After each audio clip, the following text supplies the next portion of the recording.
14 Center-state relations. The Constitution of India, being federal in structure, divides all powers, legislative, executive and financial, between the center and the states. However, there is no division of judicial power, as the Constitution has established an integrated judicial system to enforce both the central laws as well as state laws. Though the center and the states are supreme in their respective fields, the maximum harmony and coordination between them is essential for the effective operation of the federal system. Hence, the Constitution contains elaborate provisions to regulate the various dimensions of the relations between the center and the states. The center-state relations can be studied under three heads: times legislative relations, times administrative relations, times financial relations. Legislative relations. Articles 245 to 255 in Part 11 of the Constitution deal with the legislative relations between the center and the states. Besides these, there are some other articles dealing with the same subject. Like any other federal constitution, the Indian Constitution also divides the legislative powers between the center and the states with respect to both the territory and the subjects of legislation. Further, the Constitution provides for the parliamentary legislation in the state field under 5 extraordinary situations as well as the center's control over state legislation in certain cases. Thus, there are 4 aspects in the center-states legislative relations, with times territorial extent of central and state legislation, times distribution of legislative subjects, times parliamentary legislation in the state field, and times center's control over state legislation. 1. Territorial extent of central and state legislation.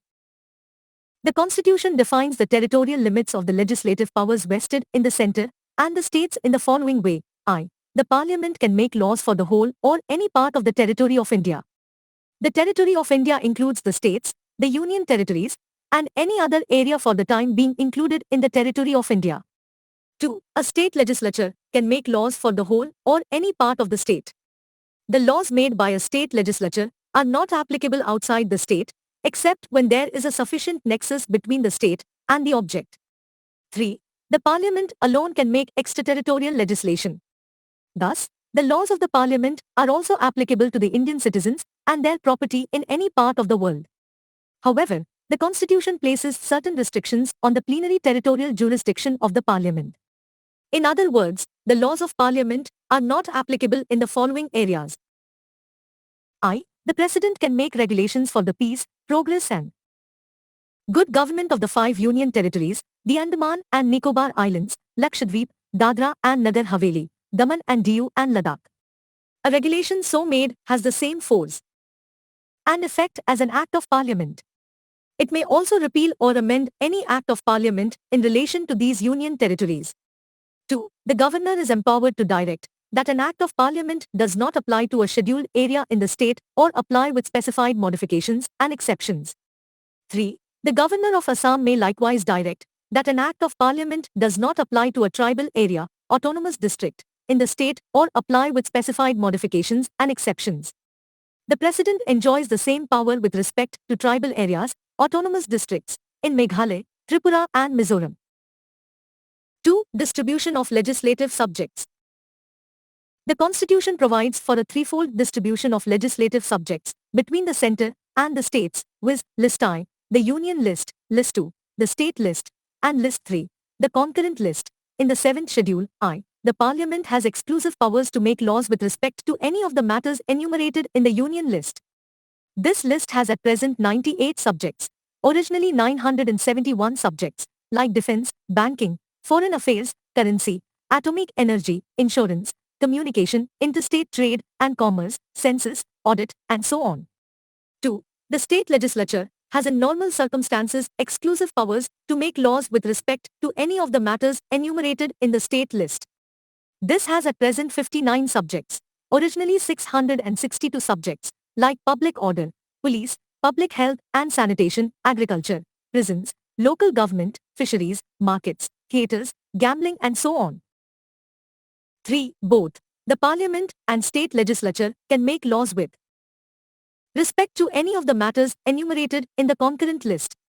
This list has at present 52 subjects, originally 473 subjects, like criminal law and procedure, civil procedure, marriage and divorce, population control and family planning, electricity, labor welfare, economic and social planning, drugs, newspapers, books and printing press, and others.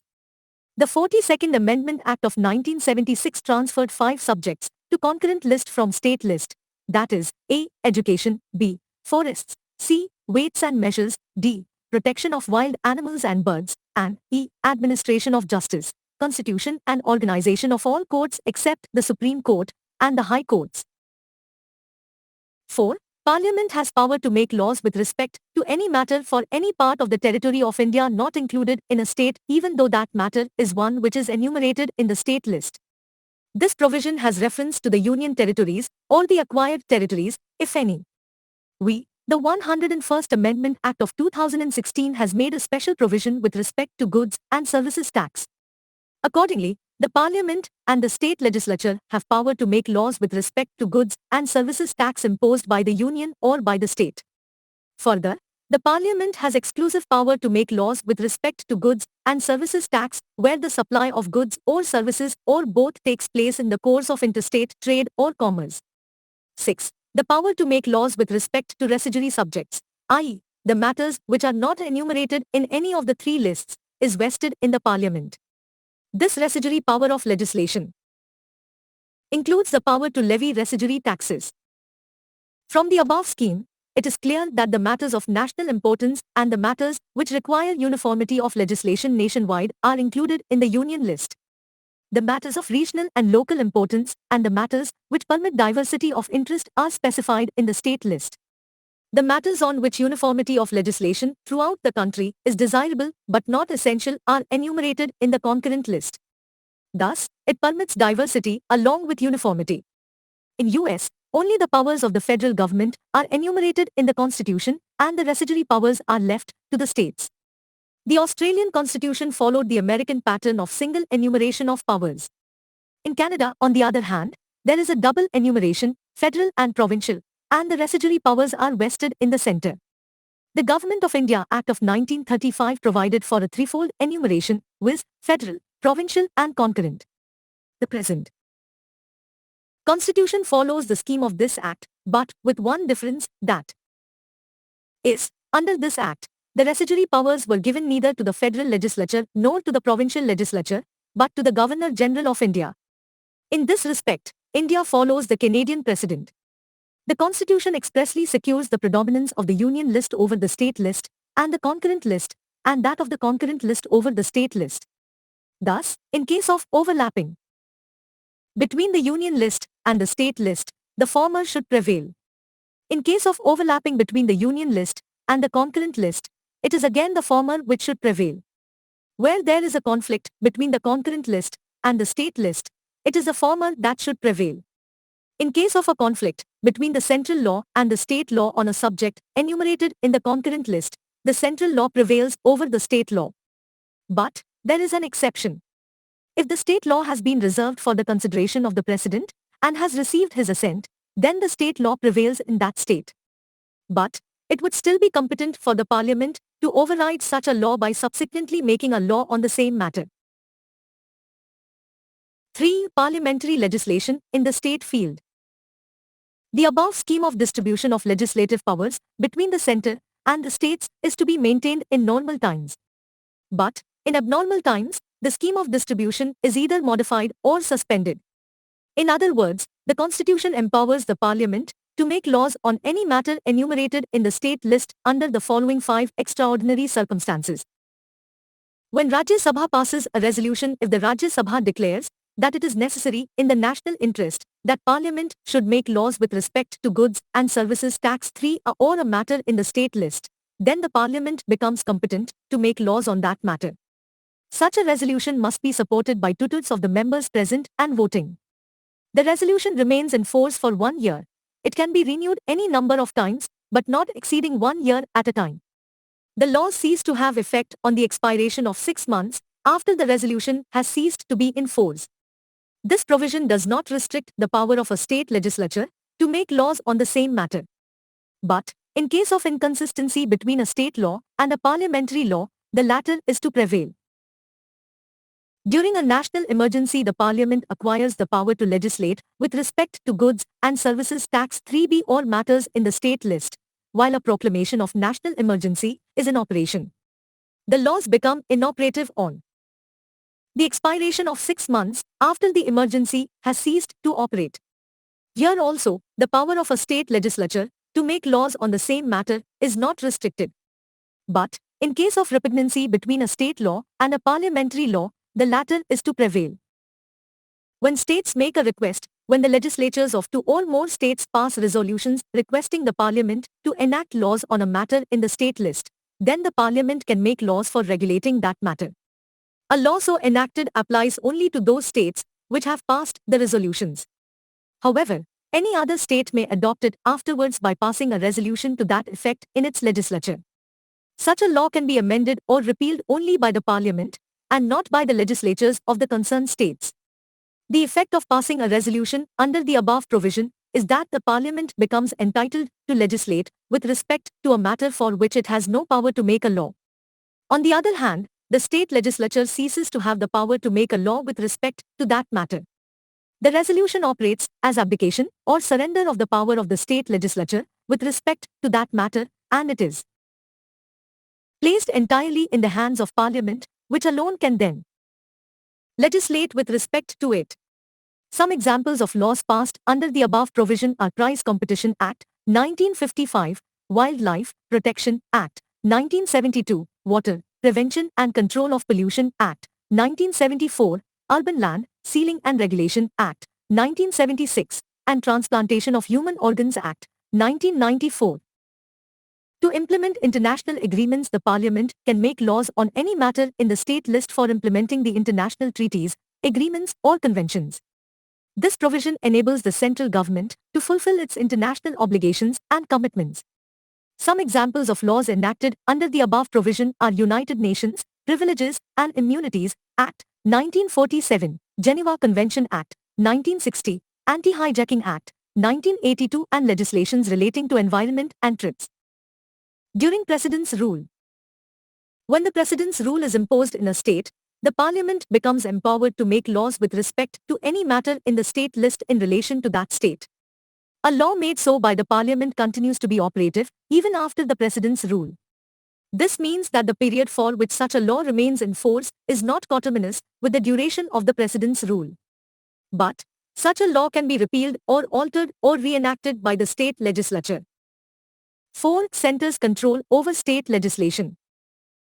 Besides the Parliament's power to legislate directly on the state subjects, under the exceptional situations, the Constitution empowers the centre to exercise control over the state's legislative matters in the following ways. I. The governor can reserve certain types of bills passed by the state legislature for the consideration of the President. The President enjoys absolute veto over them. 2. Bills on certain matters enumerated in the state list can be introduced in the state legislature only with the previous sanction of the President. For example, the bills imposing restrictions on the freedom of trade and commerce. 3.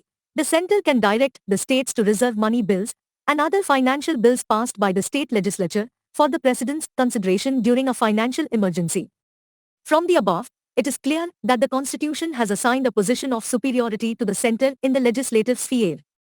In this context, the Sarkaria Commission on Centre-State Relations, 1983. 88, observed, the rule of federal supremacy is a technique to avoid absurdity, resolve conflict, and ensure harmony between the union and state laws. If this principle of union supremacy is excluded, it is not difficult to imagine its deleterious results. There will be every possibility of our two-tier political system being stultified by interference, strife, legal chaos, and confusion caused by a host of conflicting laws, much to the bewilderment of the common citizen. Integrated legislative policy and uniformity on basic issues of common union-state concern will be stymied. The federal principle of unity in diversity will be very much a casualty. This rule of federal supremacy, therefore, is indispensable for the successful functioning of the federal system. 4. Administrative relations. Articles 256 to 263 in Part 11 of the Constitution deal with the administrative relations between the centre and the states. In addition, there are various other articles pertaining to the same matter. Distribution of executive powers. The executive power has been divided between the centre and the states on the lines of the distribution of legislative powers, except in few cases. Thus, the executive power of the centre extends to the whole of India, i.e., to the matters on which the Parliament has exclusive power of legislation, i.e., the subjects enumerated in the Union list, and 2. To the exercise of rights, authority, and jurisdiction conferred on it by any treaty or agreement. Similarly, the executive power of a state extends to its territory in respect of matters on which the state legislature has exclusive power of legislation, i.e., the subjects enumerated in the state list.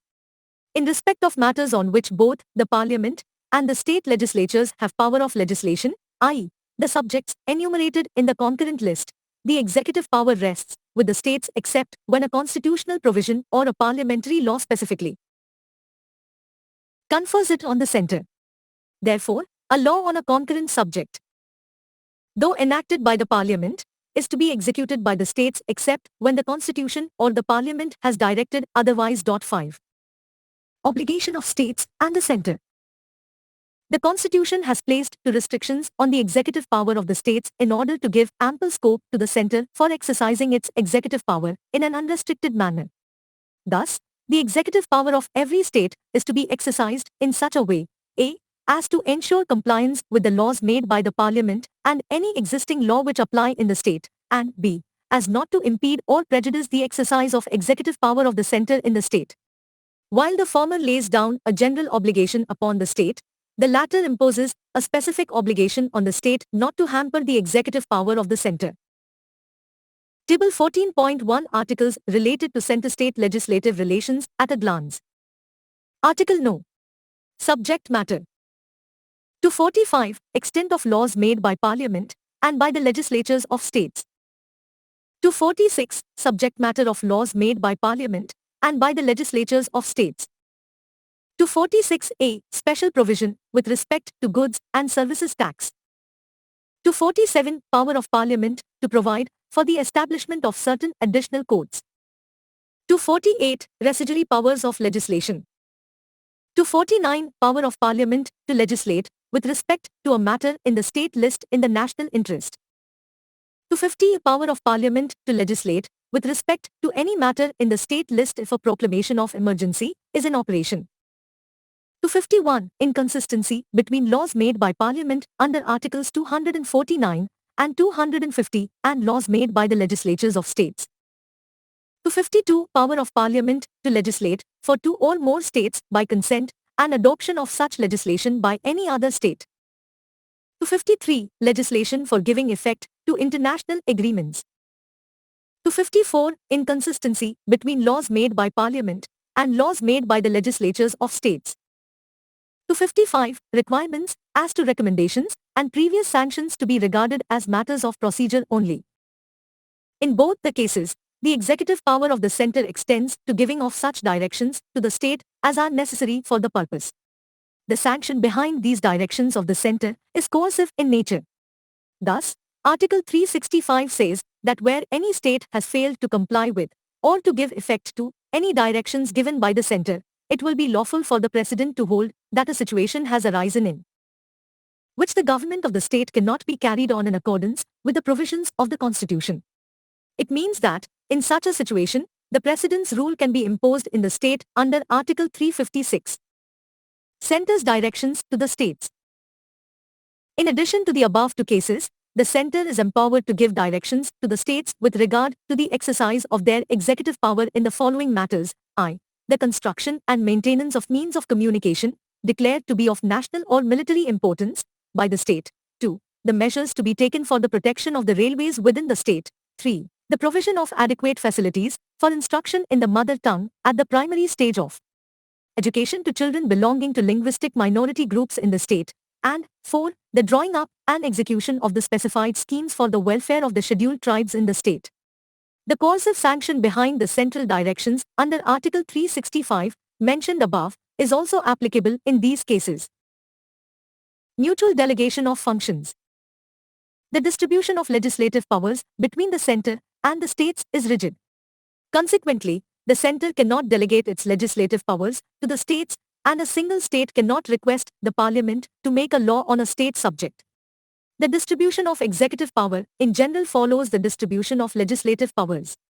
But, Such a rigid division in the executive sphere may lead to occasional conflicts between the two.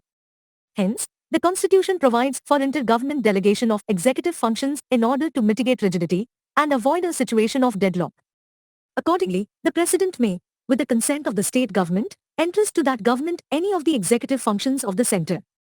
Conversely, the governor of a state may, with the consent of the central government, entrust to that government any of the executive functions of the state. 6. This mutual delegation of administrative functions may be conditional or unconditional. The Constitution also makes a provision for the entrustment of the executive functions of the center to a state without the consent of that state. But, in this case, the delegation is by the Parliament and not by the President. Thus, a law made by the Parliament on a subject of the Union list can confer powers and impose duties on a state, or authorize the conferring of powers and imposition of duties by the centre upon a state, irrespective of the consent of the state concerned. Notably, the same thing cannot be done by the state legislature. From the above, it is clear that the mutual delegation of functions between the centre and the state can take place either under an agreement or by a legislation. While the centre can use both the methods, a state can use only the first method. Cooperation between the centre and states. The Constitution contains the following provisions to secure cooperation and coordination between the centre and the states. The Parliament can provide for the adjudication of any dispute or complaint with respect to the use, distribution and control of waters of any interstate river and river valley. 2. The President can establish, under Article 263, an interstate council to investigate and discuss subject of common interest between the centre and the states. Such a council was set up in 1990.7. 3. Full faith and credit is to be given throughout the territory of India to public acts, records and judicial proceedings of the centre and every state. 4. The Parliament can appoint an appropriate authority to carry out the purposes of the constitutional provisions relating to the interstate freedom of trade, commerce and intercourse. But, no such authority has been appointed so far. All India Services. Like in any other federation, the centre and the states also have their separate public services called as the central services and the state services respectively. In addition, there are All India Services, IS, IPS and IFS. The members of these services occupy top positions, or key posts, under both the centre and the states and serve them by turns. But, they are recruited and trained by the centre. These services are controlled jointly by the centre and the states. The ultimate control lies with the central government while the immediate control rests with the state governments. In 1947, Indian Civil Service, ICS, was replaced by IS and the Indian Police, IP, was replaced by IPS and were recognized by the Constitution as All India Services. In 1966, the Indian Forest Service, IFS, was created as the third All India Service. Article 312 of the Constitution authorizes the Parliament to create new All India Services on the basis of a Rajya Sabha resolution to that effect. Each of these three All India Services, irrespective of their division among different states, form a single service with common rights and status and uniform scales of pay throughout the country. Though the All India Services violate the principle of federalism under the Constitution by restricting the autonomy and patronage of the states, they are supported on the ground that they help in maintaining high standard of administration in the centre as well as in the states. 2. They help to ensure uniformity of the administrative system throughout the country. And 3. They facilitate liaison, cooperation, coordination and joint action on the issues of common interest between the centre and the states. While justifying the institution of All India Services in the Constituent Assembly, Dr. B.R. Ambedkar observed that the dual polity, which is inherent in a federal system, is followed in all federations by a dual service. In all federations, there is a federal civil service and a state civil service. The Indian Federation, though a dual polity, will have a dual service, but with one exception. It is recognized that in every country there are certain posts in its administrative setup which might be called strategic from the point of view of maintaining the standard of administration. There can be no doubt that the standard of administration depends upon the caliber of the civil servants who are appointed to the strategic posts. The Constitution provides that without depriving the states of their rights to form their own civil services, there shall be an All India Service, recruited on an All India basis with common qualifications, with uniform scale of pay and members of which alone could be appointed to those strategic posts throughout the Union. 8. Public Service Commissions. In the field of public service commissions, the center-state relations are as follows. I, the chairman and members of a state public service commission, though appointed by the governor of the state, can be removed only by the president. 2. The parliament can establish a joint state public service commission, JSPSC, for 2 or more states on the request of the state legislatures concerned. The chairman and members of the JSPSC are appointed by the president. 3. The Union Public Service Commission, UPSC, can serve the needs of a state on the request of the state governor and with the approval of the president. 4. The UPSC assists the states, when requested by 2 or more states, in framing and operating schemes of joint recruitment for any services for which candidates possessing special qualifications are required. Integrated Judicial System. Though India has a dual polity, there is no dual system of administration of justice. The Constitution, on the other hand, established an integrated judicial system with the Supreme Court at the top and the state high courts below it. This single system of courts enforces both the central laws as well as the state laws. This is done to eliminate diversities in the remedial procedure. The judges of a state high court are appointed by the president in consultation with the Chief Justice of India and the governor of the state. They can also be transferred and removed by the president. The parliament can establish a common high court for 2 or more states. For example, Maharashtra and Goa or Punjab and Haryana have a common high court. Relations during emergencies. During the operation of a national emergency, under Article 352, the centre becomes entitled to give executive directions to a state on any matter. Thus, the state governments are brought under the complete control of the centre, though they are not suspended. 2. When the president's rule is imposed in a state, under Article 356, the president can assume to himself the functions of the state government and powers vested in the governor or any other executive authority in the state. 3. During the operation of a financial emergency, under Article 360, the centre can direct the states to observe canons of financial propriety and can give other necessary directions, including the reduction of salaries of persons serving in the state. Other provisions. The Constitution contains the following other provisions which enable the centre to exercise control over the state administration. Article 355 imposes two duties on the centre. A. To protect every state against external aggression and internal disturbance, and B. To ensure that the government of every state is carried on in accordance with the provisions of the Constitution. 2. The governor of a state is appointed by the president. He holds office during the pleasure of the president. In addition to the constitutional head of the state, the governor acts as an agent of the centre in the state. He submits periodical reports to the centre about the administrative affairs of the state. 3. The State Election Commissioner, though appointed by the governor of the state, can be removed only by the president. Extra-constitutional devices. In addition to the above-mentioned constitutional devices, there are extra-constitutional devices to promote cooperation and coordination between the centre and the states. These include a number of advisory bodies and conferences held at the central level.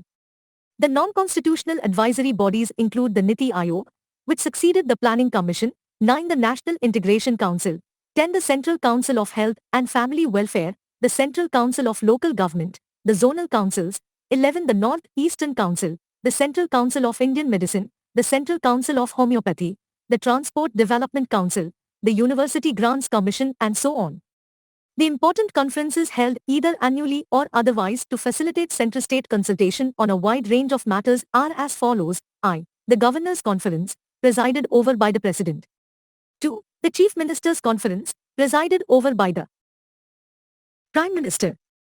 3. The Chief Secretaries' Conference, presided over by the Cabinet Secretary. 4. The Conference of Inspector General of Police. The Chief Justice's Conference, presided over by the Chief Justice of India. 6. The Conference of Vice-Chancellors. 7. The Home Ministers' Conference, presided over by the Central Home Minister. 8. The Law Ministers' Conference, presided over by the Central Law Minister. Financial Relations. Articles 268 to 293 in Part 12 of the Constitution deal with centre-state financial relations. Besides these, there are other provisions dealing with the same subject. These together can be studied under the following heads. Allocation of taxing powers. The Constitution divides the taxing powers between the centre and the states in the following way. Times the Parliament has exclusive power to levy taxes on subjects enumerated in the Union list, which are 13 in number 12. Times the state legislature has exclusive power to levy taxes on subjects enumerated in the state list, which are 18 in number 13. Times there are no tax entries in the concurrent list. In other words, the concurrent jurisdiction is not available with respect to tax legislation. But, the 101st Amendment Act of 2016 has made an exception by making a special provision with respect to goods and services tax. This amendment has conferred concurrent power upon Parliament and state legislatures to make laws governing goods and services tax 14. Times the residuary power of taxation, that is, the power to impose taxes not enumerated in any of the three lists, is vested in the Parliament. Under this provision, the Parliament has imposed gift tax, wealth tax and expenditure tax. Table 14.2 Articles related to Centre-State administrative relations at a glance. Article No. Subject matter. 256 Obligation of states and the Union. 257 Control of the Union over states in certain cases. 257A Assistance to states by deployment of armed forces or other forces of the Union, repealed. 258 Power of the Union to confer powers, etc., on states in certain cases. 258A Power of the states to entrust functions to the Union. 259 Armed forces in states in Part B of the first schedule, repealed. 260 Jurisdiction of the Union in relation to territories outside India. 261 Public acts, records, and judicial proceedings. 262 Adjudication of disputes relating to waters of interstate rivers or river valleys. 263 Provisions with respect to an interstate council. The Constitution also draws a distinction between the power to levy and collect a tax and the power to appropriate the proceeds of the tax so levied and collected. For example, the income tax is levied and collected by the centre, but its proceeds are distributed between the centre and the states. Further, the Constitution has placed the following restrictions on the taxing powers of the states. I. A state legislature can impose taxes on professions, trades, callings and employments. But, the total amount of such taxes payable by any person should not exceed 2,500 rupee per annum. 15. 2. A state legislature is prohibited from imposing a tax on the supply of goods or services or both in the following two cases. A. Where such supply takes place outside the state, and B. Where such supply takes place in the course of import or export. Further, the Parliament is empowered to formulate the principles for determining when a supply of goods or services or both takes place outside the state, or in the course of import or export. 16. 3. A state legislature can impose tax on the consumption or sale of electricity. But, no tax can be imposed on the consumption or sale of electricity, which is A. Consumed by the centre or sold to the centre, or B. Consumed in the construction, maintenance or operation of any railway by the centre or by the concerned railway company or sold to the centre or the railway company for the same purpose. 4. A state legislature can impose a tax in respect of any water or electricity stored, generated, consumed, distributed or sold by any authority established by Parliament for regulating or developing any interstate river or river valley. But, such a law, to be effective, should be reserved for the President's consideration and receive his assent. Distribution of tax revenues. The 80th Amendment Act of 2000 and the 101st Amendment Act of 2016 have introduced major changes in the scheme of the distribution of tax revenues between the centre and the states. The 80th Amendment was enacted to give effect to the recommendations of the 10th Finance Commission. The Commission recommended that out of the total income obtained from certain central taxes and duties, 29% should go to the states. This is known as the alternative scheme of devolution and came into effect retrospectively from 1 April 1996. This amendment has brought several central taxes and duties like corporation tax and customs duties at par with income tax, taxes on income other than agricultural income, as far as their constitutionally mandated sharing with the states is concerned. 17. The 101st Amendment has paved the way for the introduction of a new tax regime, i.e., Goods and Services Tax (GST) in the country. Accordingly, the amendment conferred concurrent taxing powers upon the Parliament and the state legislatures to make laws for levying GST on every transaction of supply of goods or services or both. The GST replaced a number of indirect taxes levied by the union and the state governments and is intended to remove cascading effect of taxes and provide for a common national market for goods and services. The amendment provided for subsuming of various central indirect taxes and levies such as I. Central excise duty, 2. Additional excise duties, 3. Excise duty levied under the Medicinal and Toilet Preparations, Excise Duties Act, 1955, 4. Service tax, v. Additional customs duty commonly known as countervailing duty, 6. Special additional duty of customs, and 7. Central surcharges and cesses, so far as they related to the supply of goods and services. Similarly, the amendment provided for subsuming of I. State value added tax sales tax, 2. Entertainment tax, other than the tax levied by the local bodies, 3. Central sales tax, levied by the centre and collected by the states, 4. Octroi and entry tax, v. Purchase tax, 6. Luxury tax, 7. Taxes on lottery, betting and gambling, and 8. State surcharges and cesses insofar as they related to the supply of goods and services. Further, the amendment deleted Article 268- as well as entry 92-C in the Union list, both were dealing with service tax. They were added earlier by the 88th Amendment Act of 2003. The service tax was levied by the centre, but collected and appropriated by both the centre and the states. After the above two amendments, i.e., 80th Amendment and 101st Amendment, the present position with respect to the distribution of tax revenues between the centre and the states is as follows. A. Taxes levied by the centre, but collected and appropriated by the states. Article 268. This category includes the stamp duties on bills of exchange, tax, promissory notes, policies of insurance, transfer of shares and others. The proceeds of these duties levied within any state do not form a part of the Consolidated Fund of India, but are assigned to that state. B. Taxes levied and collected by the centre but assigned to the states. Article 269. The following taxes fall under this category. I. Taxes on the sale or purchase of goods, other than newspapers, in the course of interstate trade or commerce. 2. Taxes on the consignment of goods in the course of interstate trade or commerce. The net proceeds of these taxes do not form a part of the Consolidated Fund of India.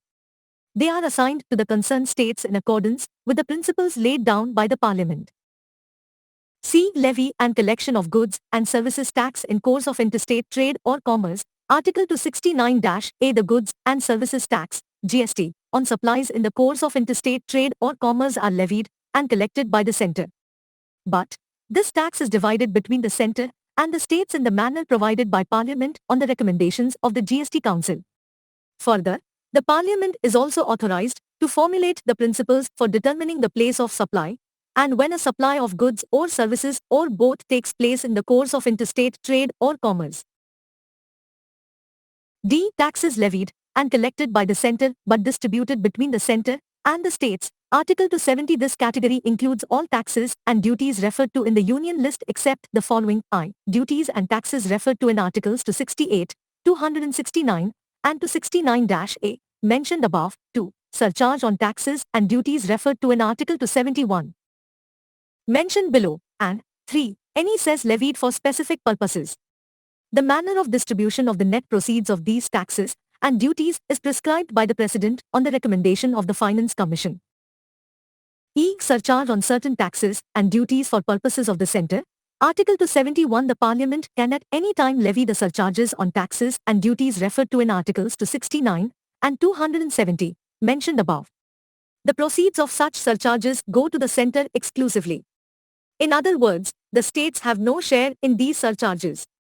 However, the Goods and Services Tax, GST, is exempted from this surcharge.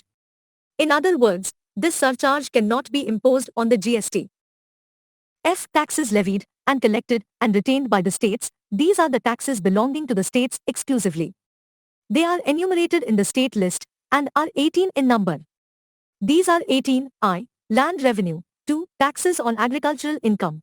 3. Duties in respect of succession to agricultural land. 4. Estate duty in respect of agricultural land. v. Taxes on lands and buildings. 6. Taxes on mineral rights. 7. Duties of excise on alcoholic liquors for human consumption, opium, Indian hemp, and other narcotic drugs and narcotics, but not including medicinal and toilet preparations containing alcohol or narcotics. 8. Taxes on the consumption or sale or electricity. 9. Taxes on the sale of petroleum crude, high-speed diesel, motor spirit, commonly known as petrol, natural gas, aviation turbine fuel, and alcoholic liquor for human consumption, but not including sale in the course of interstate trade or commerce or sale in the course of international trade or commerce of such goods. Kiss smiley taxes on goods and passengers carried by road or inland waterways. 11. Taxes on vehicles. 12. Taxes on animals and boats. 13. Tolls. 14. Taxes on professions, trades, callings and employments. 15. Capitation taxes. 16. Taxes on entertainments and amusements to the extent levied and collected by a panchayat or a municipality or a regional council or a district council. 17. Stamp duty on documents, except those specified in the union list. And 18. Fees on the matters enumerated in the state list, except court fees. Distribution of non-tax revenues. Are the center the receipts from the following form the major sources of non-tax revenues of the center? I. Posts and telegraphs. 2. Railways. 3. Banking. 4. Broadcasting. V. Coinage and currency. 6. Central public sector enterprises. 7. Escheat and lapse. 19 and 8. Others. B. The states the receipts from the following form the major sources of non-tax revenues of the states. I. Irrigation. 2. Forests. 3. Fisheries. 4. State public sector enterprises. V. Escheat and lapse. 20 and 6. Others. Grants in aid to the states. Besides sharing of taxes between the center and the states, the Constitution provides for grants in aid to the states from the central resources. There are two types of grants in aid, viz. Statutory grants and discretionary grants. Statutory grants Article 275 empowers the Parliament to make grants to the states which are in need of financial assistance and not to every state. Also, different sums may be fixed for different states. These sums are charged on the Consolidated Fund of India every year. Apart from this general provision, the Constitution also provides for specific grants for promoting the welfare of the scheduled tribes in a state or for raising the level of administration of the scheduled areas in a state including the state of Assam. The statutory grants under Article 275, both general and specific, are given to the states on the recommendation of the Finance Commission. Discretionary grants Article 282 empowers both the center and the states to make any grants for any public purpose, even if it is not within their respective legislative competence. Under this provision, the center makes grants to the states. These grants are also known as discretionary grants, the reason being that the center is under no obligation to give these grants and the matter lies within its discretion. These grants have a twofold purpose: to help the state financially to fulfill planned targets, and to give some leverage to the center to influence and coordinate state action to effectuate the National Plan 21. Other grants The Constitution also provided for a third type of grants in aid, but for a temporary period. Thus, a provision was made for grants in lieu of export duties on jute and jute products to the states of Assam, Bihar, Orissa and West Bengal. These grants were to be given for a period of 10 years from the commencement of the Constitution. These sums were charged on the Consolidated Fund of India and were made to the states on the recommendation of the Finance Commission. Goods and Services Tax Council. The smooth and efficient administration of the Goods and Services Tax, GST, requires a cooperation and coordination between the center and the states. In order to facilitate this consultation process, the 101st Amendment Act of 2016 provided for the establishment of a Goods and Services Tax Council or the GST Council. Article 279- empowered the President to constitute a GST Council by an Order 22. The Council is a joint forum of the Centre and the States. It is required to make recommendations to the Centre and the States on the following matters: the taxes, cesses and surcharges levied by the Centre, the States and the local bodies that would get merged in GST. B. The goods and services that may be subjected to GST or exempted from GST.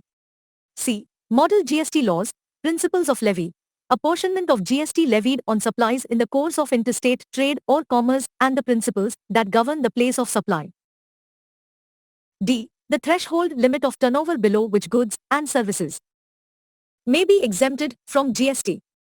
E. The rates including floor rates with bands of GST. F. Any special rate or rates for a specified period to raise additional resources during any natural calamity or disaster. Finance Commission. Article 280 provides for a Finance Commission as a quasi-judicial body. It is constituted by the President every 5th year or even earlier. It is required to make recommendations to the President on the following matters: times the distribution of the net proceeds of taxes to be shared between the centre and the states, and the allocation between the states, the respective shares of such proceeds. Times the principles which should govern the grants in aid to the states by the centre, i.e., out of the Consolidated Fund of India. Times the measures needed to augment the Consolidated Fund of a state to supplement the resources of the panchayats and the municipalities in the state on the basis of the recommendations made by the State Finance Commission. 23 times any other matter referred to it by the President in the interests of sound finance. Till 1960, the Commission also suggested the amounts paid to the states of Assam, Bihar, Orissa and West Bengal in lieu of assignment of any share of the net proceeds in each year of export duty on jute and jute products. The Constitution envisages the Finance Commission as the balancing wheel of fiscal federalism in India. Protection of the state's interest. To protect the interest of states in the financial matters, the Constitution lays down that the following bills can be introduced in the Parliament only on the recommendation of the President, times a bill which imposes or varies any tax or duty in which states are interested, times a bill which varies the meaning of the expression agricultural income as defined for the purposes of the enactments relating to Indian income tax, times a bill which affects the principles on which monies are or may be distributable to states, and times a bill which imposes any surcharge on any specified tax or duty for the purpose of the centre. The expression tax or duty in which states are interested means a tax or duty the whole or part of the net proceeds whereof are assigned to any state, or b a tax or duty by reference to the net proceeds whereof sums are for the time being payable out of the Consolidated Fund of India to any state.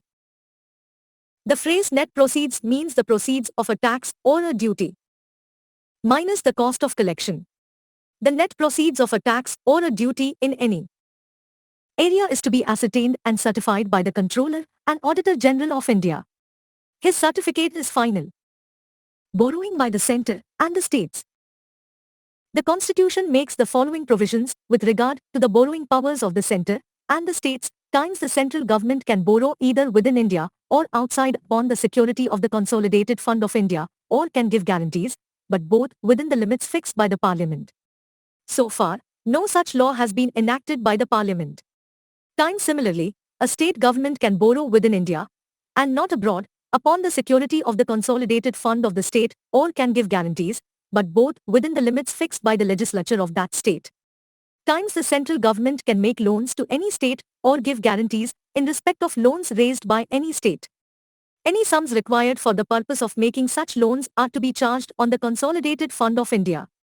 Times a state cannot raise any loan without the consent of the centre, if there is still outstanding any part of a loan made to the state by the centre or in respect of which a guarantee has been given by the centre.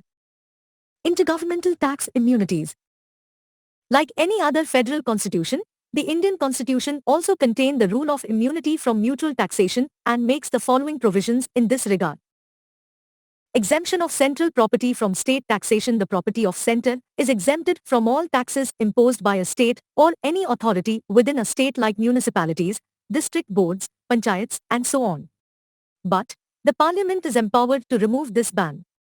The word property includes lands, buildings, chattels, shares, debts, everything that has a money value, and every kind of property, movable or immovable and tangible or intangible. Further, the property may be used for sovereign, like armed forces, or commercial purposes. The corporations or the companies created by the central government are not immune from state taxation or local taxation. The reason is that a corporation or a company is a separate legal entity. Exemption of state property or income from central taxation. The property and income of a state is exempted from central taxation. Such income may be derived from sovereign functions or commercial functions. But the centre can tax the commercial operations of a state if Parliament so provides. However, the Parliament can declare any particular trade or business as incidental to the ordinary functions of the government, and it would then not be taxable. Notably, the property and income of local authorities situated within a state are not exempted from the central taxation. Similarly, the property or income of corporations and companies owned by a state can be taxed by the center. The Supreme Court, in an advisory opinion 24, 1963, held that the immunity granted to a state in respect of central taxation does not extend to the duties of customs or duties of excise. In other words, the center can impose customs duty on goods imported or exported by a state, or an excise duty on goods produced or manufactured by a state. Effects of emergencies. The center-state financial relations in normal times, described above, undergo changes during emergencies. These are as follows. National emergency. While the proclamation of national emergency, under Article 352, is in operation, the President can modify the constitutional distribution of revenues between the center and the states. This means that the President can either reduce or cancel the transfer of finances, both tax sharing and grants in aid, from the center to the states. Such modification continues till the end of the financial year, in which the emergency ceases to operate. Financial emergency. While the proclamation of financial emergency, under Article 360, is in operation, the center can give directions to the states, I, to observe the specified canons of financial propriety, 2, to reduce the salaries and allowances of all class of persons serving in the state, and 3, to reserve all money bills and other financial bills for the consideration of the President. Table 14.3 Articles related to center-state financial relations at a glance. Article No. Subject matter distribution of revenues between the Union and the states to 68. Duties levied by the Union, but collected and appropriated by the states to 68A. Service tax levied by Union and collected and appropriated by the Union and the states, repealed, 269. Taxes levied and collected by the Union but assigned to the states to 69A. Levy and collection of goods and services tax in course of interstate trade or commerce 270. Taxes levied and distributed between the Union and the states 271. Surcharge on certain duties and taxes for purposes of the Union to 72.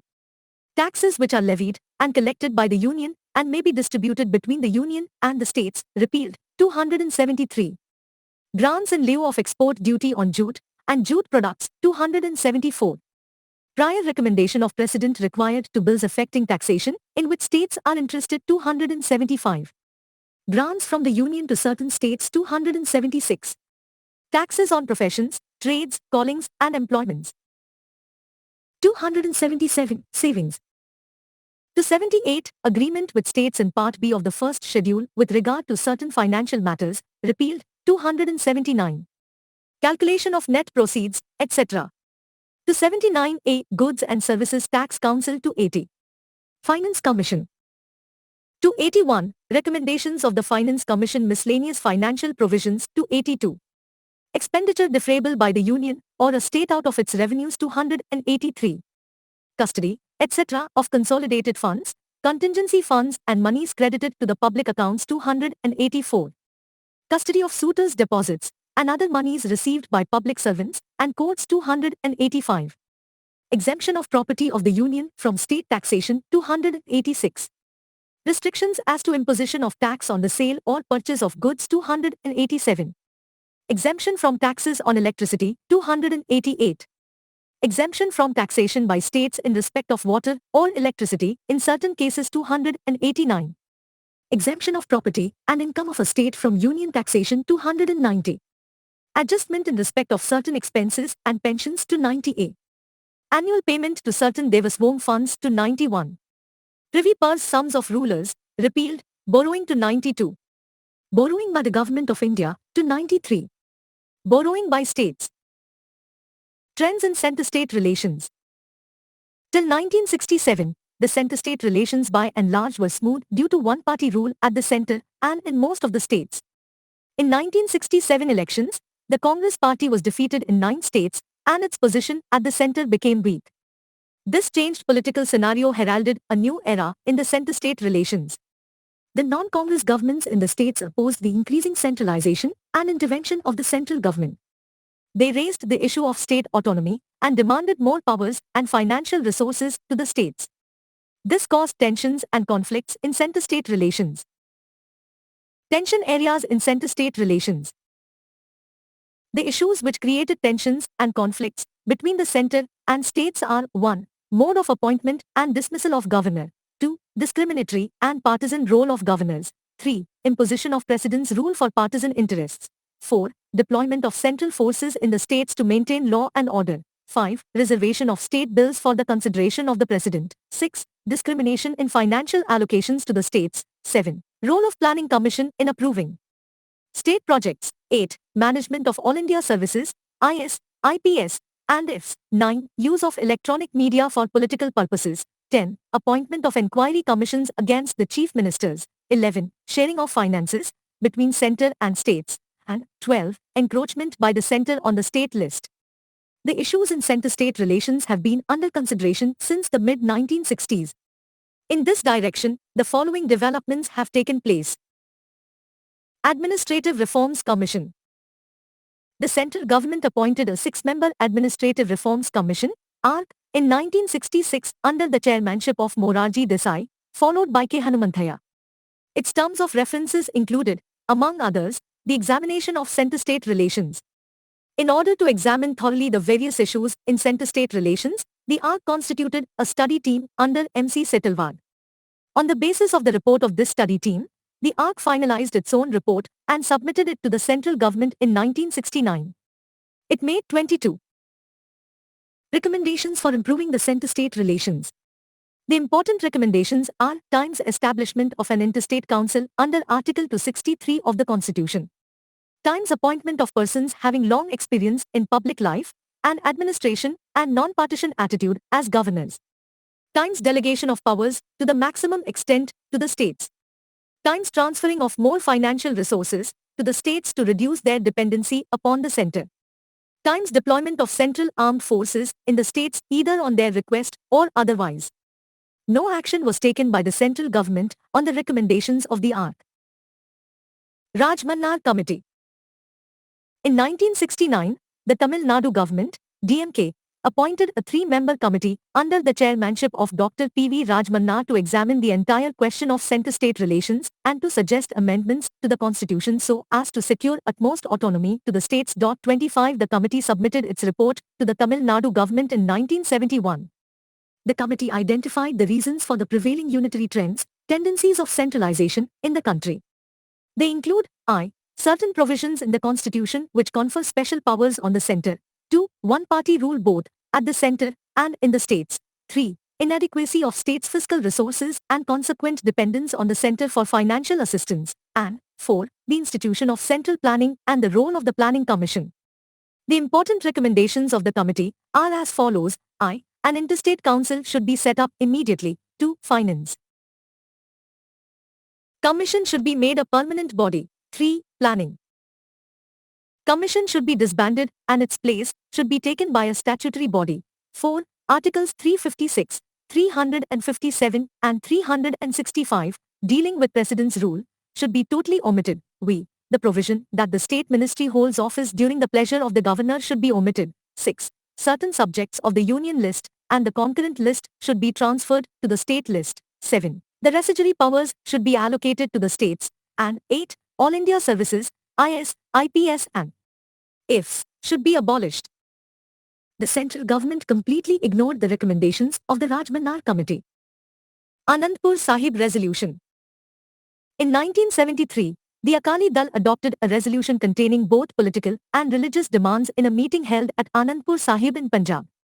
The resolution, generally known as Anandpur Sahib Resolution, demanded that the centre's jurisdiction should be restricted only to defence, foreign affairs, communications, and currency, and the entire residuary powers should be vested in the states. It stated that the constitution should be made federal in the real sense and should ensure equal authority and representation to all the states at the centre. West Bengal Memorandum. In 1977, the West Bengal government, led by the Communists, published a memorandum on center-state relations and sent to the central government. The memorandum inter alia suggested the following. I. The word union in the constitution should be replaced by the word federal. 2. the jurisdiction of the center should be confined to defense, foreign affairs, currency, communications, and economic coordination. 3. All other subjects including the residuary should be vested in the states. 4. Articles 356 and 357, President's Rule, and 360, Financial Emergency, should be repealed. States' consent should be made obligatory for formation of new states or reorganization of existing states. 6. Of the total revenue raised by the center from all sources, 75% should be allocated to the states. 7. Rajya Sabha should have equal powers with that of the Lok Sabha. And 8. There should be only central and state services. The All India services should be abolished. The central government did not accept the demands made in the memorandum. Sarkaria Commission. In 1983, the central government appointed a 3-member commission on central-state relations under the chairmanship of R.S. Sarkaria, a retired judge of the Supreme Court.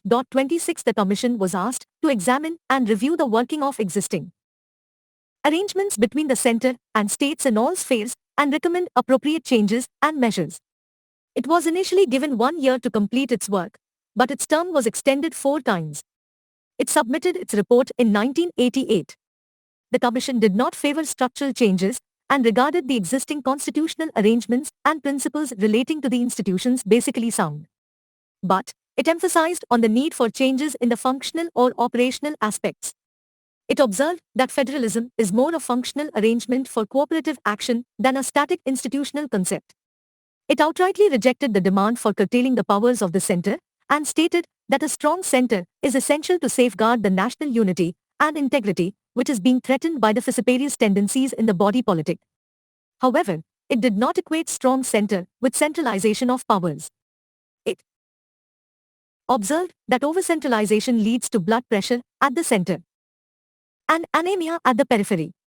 The Commission made 247 recommendations to improve center-state relations. The important recommendations are mentioned below. 1. A permanent interstate council called the Intergovernmental Council should be set up under Article 263. 2. Article 356, President's Rule, should be used very sparingly, in extreme cases, as a last resort when all the available alternatives fail. 3. The institution of All India services should be further strengthened, and some more such services should be created. 4. The residuary powers of taxation should continue to remain with the Parliament, while the other residuary powers should be placed in the concurrent list. 5. When the President withholds his assent to the state bills, the reasons should be communicated to the state government. 6. The National Development Council, NDC, should be renamed and reconstituted as the National Economic and Development Council, NEDC. 7. The zonal councils should be constituted afresh and reactivated to promote the spirit of federalism. 8. The center should have powers to deploy its armed forces, even without the consent of states. However, it is desirable that the states should be consulted. 9. The center should consult the states before making a law on a subject of the concurrent list. 10. The procedure of consulting the chief minister in the appointment of the state governor should be prescribed in the constitution itself. 11. The net proceeds of the corporation tax may be made permissibly shareable with the states. 12. The governor cannot dismiss the council of ministers so long as it commands a majority in the assembly. 13. The governor's term of 5 years in a state should not be disturbed except for some extremely compelling reasons. 14. No commission of inquiry should be set up against a state minister unless a demand is made by the Parliament. 15. The surcharge on income tax should not be levied by the center except for a specific purpose and for a strictly limited period. 16. The present division of functions between the Finance Commission and the Planning Commission is reasonable and should continue. 17. Steps should be taken to uniformly implement the 3-language formula in its true spirit. 18. No autonomy for radio and television, but decentralization in their operations. 19. No change in the role of Rajya Sabha and center's power to reorganize the states. 20. The Commissioner for Linguistic Minorities should be activated. The central government has implemented 180 out of 247 recommendations of the Sarkaria Commission. The most important is the establishment of the Interstate Council in 1990. Panchi Commission.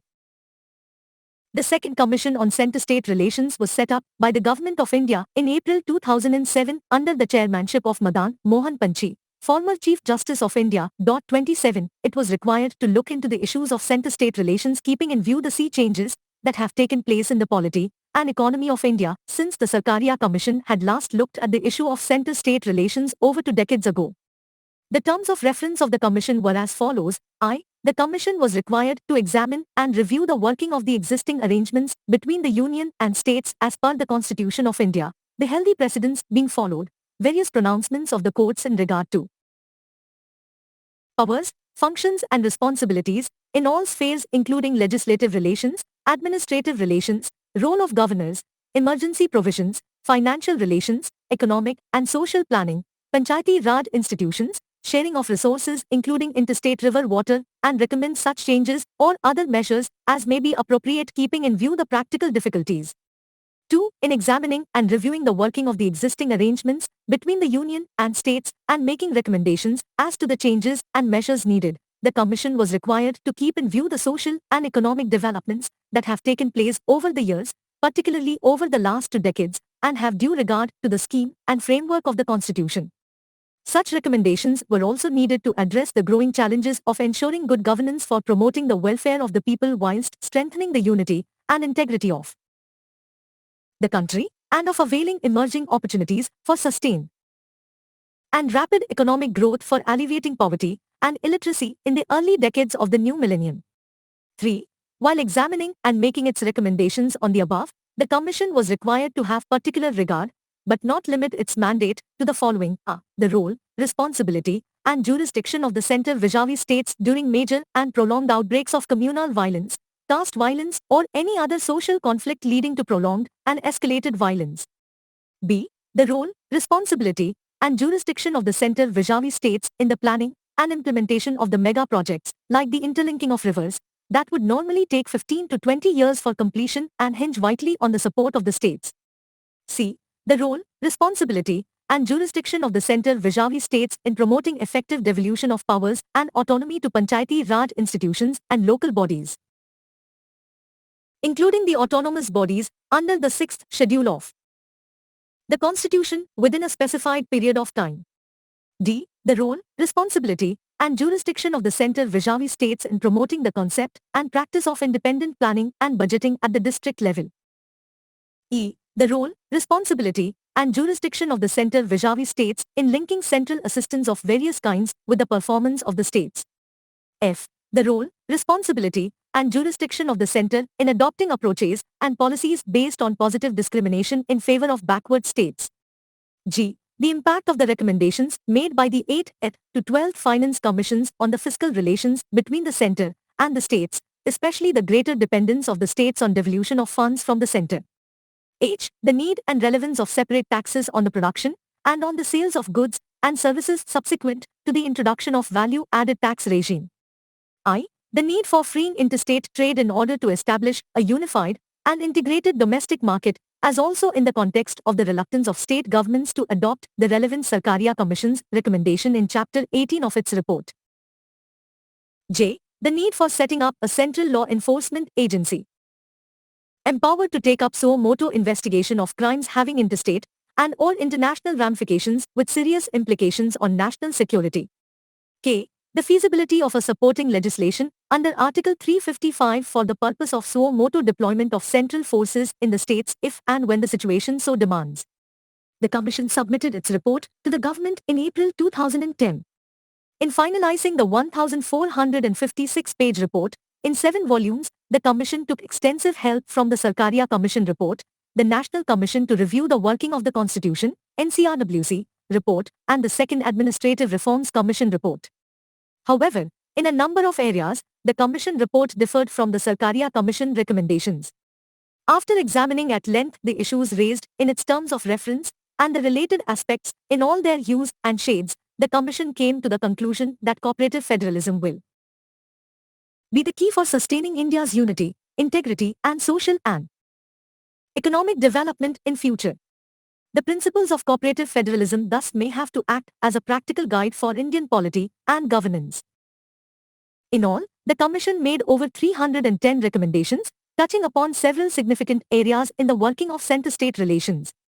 The important recommendations are mentioned below. 1. To facilitate effective implementation of the laws on List 3 subjects, it is necessary that some broad agreement is reached between the Union and states before introducing legislation in Parliament on matters in the concurrent list. 2. The Union should be extremely restrained in asserting parliamentary supremacy in matters assigned to the states. Greater flexibility to states in relation to subjects in the state list and transferred items in the concurrent list is the key for better center-state relations. 3. The Union should occupy only that many of subjects in concurrent or overlapping jurisdiction which are absolutely necessary to achieve uniformity of policy in demonstrable national interest. 4. There should be a continuing auditing role for the interstate Council in the management of matters in concurrent or overlapping jurisdiction. 5. The period of 6 months prescribed in Article 201 for state legislature to act when the bill is returned by the President can be made applicable for the President also to decide on assenting or withholding assent to a state bill reserved for consideration of the President.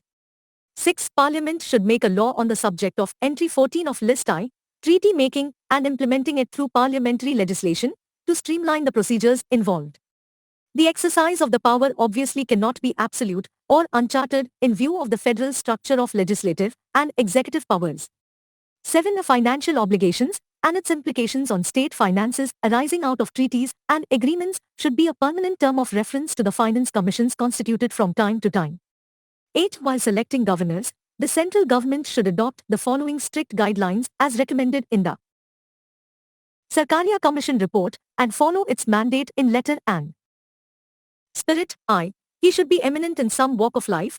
2. He should be a person from outside the state.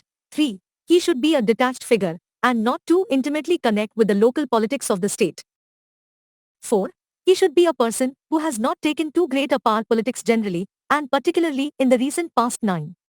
Governors should be given a fixed tenure of 5 years and their removal should not be at the sweet will of the government at the center. 10. The procedure laid down for impeachment of President, mutatis mutandis can be made applicable for impeachment of governors as well. 11. Article 163 does not give the governor a general discretionary power to act against or without the advice of his council of ministers. In fact, the area for the exercise of discretion is limited, and even in this limited area, his choice of action should not be arbitrary or fanciful. It must be a choice dictated by reason, activated by good faith, and tempered by caution. 12. In respect of bills passed by the Legislative Assembly of a state, the governor should take the decision within 6 months whether to grant assent or to reserve it for consideration of the President. 13. On the question of governor's role in appointment of chief minister in the case of an hung assembly, it is necessary to lay down certain clear guidelines to be followed as constitutional conventions. These guidelines may be as follows. I. The party or combination of parties which commands the with support in the Legislative Assembly should be called upon to F the government. 2. If there is a pre-poll alliance or coalition, it should be treated one political party, and if such coalition obtains a majority, leader of such coalition shall be called by the governor to F the government. 3. In case no party or pre-poll coalition has a clear majority, governor should select the chief minister in the order preference indicated here. A. The group of parties which had pre-poll alliance commanding the largest number. B. The largest single party staking a claim to form the government with the support of others. C. A post-electoral coalition with all partners joining the government. D. A post-electoral alliance with some parties joining the government and the remaining including independents supporting the government from outside. 14. On the question of dismissal of a chief minister, the governor should invariably insist on the chief minister proving his majority on the floor of the House, for which he should prescribe a time limit. 15. The governor should have the right to sanction for prosecution of a state minister against the advice of the Council of Ministers, if the cabinet decision appears to the governor to be motivated by bias in the face of overwhelming material. 16. The convention of governors acting as chancellors of universities and holding other statutory positions should be done away with. His role should be confined to the constitutional provisions only. 17. When an external aggression or internal disturbance paralyzes the state administration, creating a situation of a potential breakdown of the constitutional machinery of the state, all alternative courses available to the Union for discharging its paramount responsibility under Article 355 should be exhausted to contain the situation and the exercise of the power under Article 356. should be limited strictly to rectifying a failure of the constitutional machinery in the state.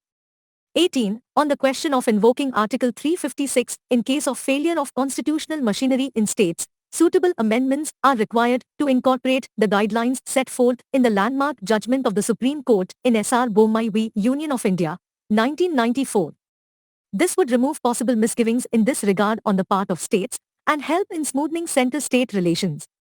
19. Given the strict parameters now set for invoking the emergency provisions under Articles 352 and 356 to be used only as a measure of last resort, and the duty of the Union to protect states under Article 355, it is necessary to provide a constitutional or legal framework to deal with situations which require central intervention, but do not warrant invoking the extreme steps under Articles 352 and 356.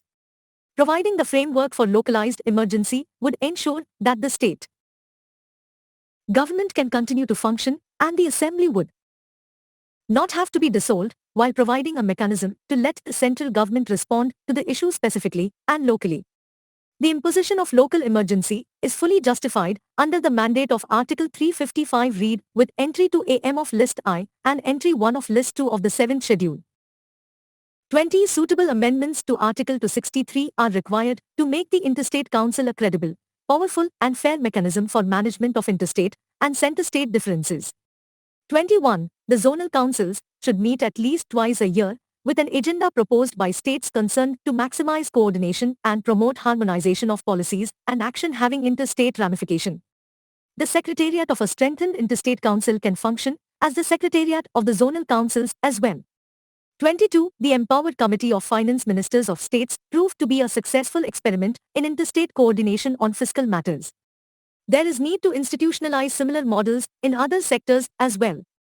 A forum of chief ministers, chaired by one of the chief minister by rotation, can be similarly thought about, particularly to coordinate policies of sectors like energy, food, education, environment, and health.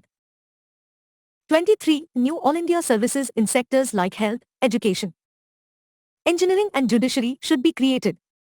24. Factors inhibiting the composition and functioning of the second chamber as a representative forum of states should be removed or modified even if it requires amendment of the constitutional provisions.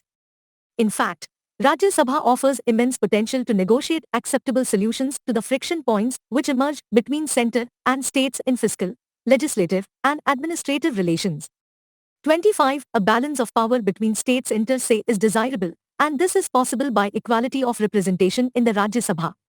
This requires amendment of the relevant provisions to give equality of seats to states in the Rajya Sabha, irrespective of their population size. 26. The scope of devolution of powers to local bodies to act as institutions of self-government should be constitutionally defined through appropriate amendments. 27. All future central legislations involving states' involvement should provide for cost sharing, as in the case of the RT Act. Existing central legislations, where the states are entrusted with the responsibility of implementation, should be suitably amended, providing for sharing of costs by the central government. 28. The royalty rates on major minerals should be revised at least every 3 years without any delay. States should be properly compensated for any delay in the revision of royalty beyond 3 years. 29. The current ceiling on profession tax should be completely done away with by a constitutional amendment. 30. The scope for raising more revenue from the taxes mentioned in Article 268 should be examined afresh. This issue may be either referred to the next Finance Commission or an expert committee be appointed to look into the matter. 31. To bring greater accountability, all fiscal legislations should provide for an annual assessment by an independent body, and the reports of these bodies should be laid in both houses of Parliament state legislature. 32. Considerations specified in the terms of reference toll of the Finance Commission should be even-handed as between the centre and the states. There should be an effective mechanism to involve the states in the finalization of the toll of the Finance Commissions. 33. The central government should review all the existing cesses and surcharges with a view to bringing down their share in the gross tax revenue. 34. Because of the close linkages between the plan and non-plan expenditure, an expert committee may be appointed to look into the issue of distinction between the plan and non-plan expenditure. 35. There should be much better coordination between the Finance Commission and the Planning Commission. The synchronization of the periods covered by the Finance Commission and the 5-year plan will considerably improve such coordination. 36. The Finance Commission division in the Ministry of Finance should be converted into a full-fledged department, serving as the permanent secretariat for the Finance Commissions. 37. The Planning Commission has a crucial role in the current situation. But its role should be that of coordination rather that of micromanaging sectoral plans of the central ministries and the states. 38. Steps should be taken for the setting up of an Interstate Trade and Commerce Commission under Article 307 read with entry 42 of Listing. This commission should be vested with both advisory and executive roles with decision-making powers. As a constitutional body, the decisions of the commission should be final and binding on all states as well as the Union of India. Any party aggrieved with the decision of the commission may prefer an appeal to the Supreme Court. The report of the commission was circulated to all stakeholders including state governments, UT administrations and union ministries departments concerned for their considered views on the recommendations of the commission. The comments received from the union ministries departments and the state governments UT administrations are under the consideration of the Interstate